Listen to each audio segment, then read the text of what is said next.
Monday, September 24, the shipwreck. In his second intervention in the story, Paul assured all who were on board, 276 people altogether, that though not everything would come out fine, there would be no casualties, only the ship would go down. Acts 27:37 reads, altogether there were 276 of us on board. And verse 22 reads, but now I urge you to keep up your courage, because not one of you will be lost, only the ship will be destroyed. 14 days later the apostles' words were fulfilled.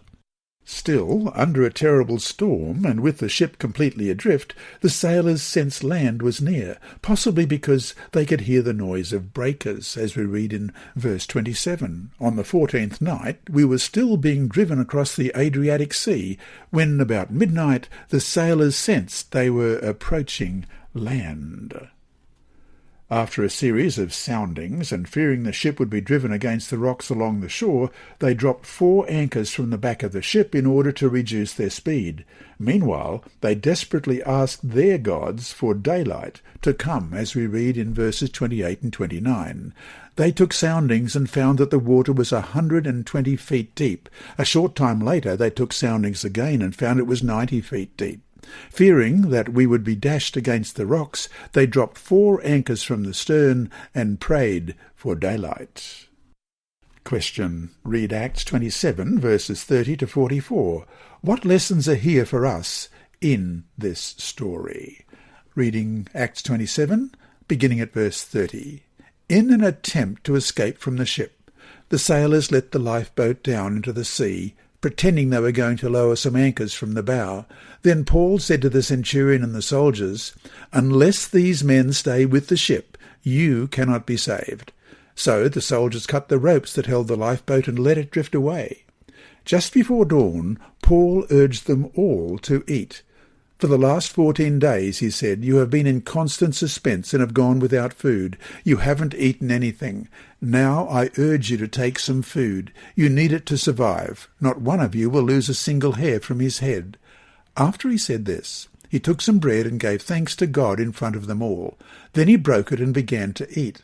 They were all encouraged and ate some food themselves. Altogether, there were 276 of us on board. When they had eaten as much as they wanted, they lightened the ship by throwing the grain into the sea. When daylight came, they did not recognize the land, but they saw a bay with a sandy beach, where they decided to run the ship aground if they could. Cutting loose the anchors, they left them in the sea, and at the same time untied the ropes that held the rudders. Then they hoisted the foresail to the wind and made for the beach. But the ship struck a sandbar and ran aground. The bow struck fast and would not move, and the stern was broken to pieces by the pounding of the surf. The soldiers planned to kill the prisoners to prevent any of them from swimming away and escaping, but the centurion wanted to spare Paul's life and kept them from carrying out their plan. He ordered those who could swim to jump overboard first and get to land. The rest were to get there on planks or on other pieces of the ship. In this way, everyone reached land safely. In the beginning of the journey, the centurion treated Paul well, but had no reason to trust the apostles' nautical judgment earlier in the trip. After 2 weeks, however, things were different. Paul had already gained the centurion's respect with his prophetic intervention about the shipwreck, which was headed now to its fulfillment. Paul urged the people on board to eat, otherwise they would not have the strength to swim and get ashore. Divine providence does not necessarily exempt us from doing what would normally be our duty. As David J. Williams writes in Acts, page 438, throughout this narrative a nice balance is maintained between God's assurance of their safety and the efforts of the people involved to ensure it. End of quote.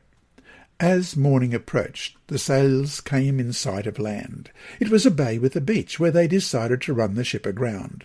The ship, however, never reached the beach. Instead, it struck a sandbar and ended up breaking apart by the force of the waves.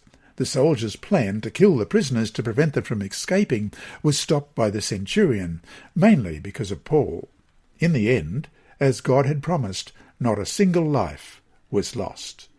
So to finish the day, what should it say to us about the power of Paul's witness and his character that in a desire to keep Paul alive, the soldiers were forbidden to kill any of the prisoners?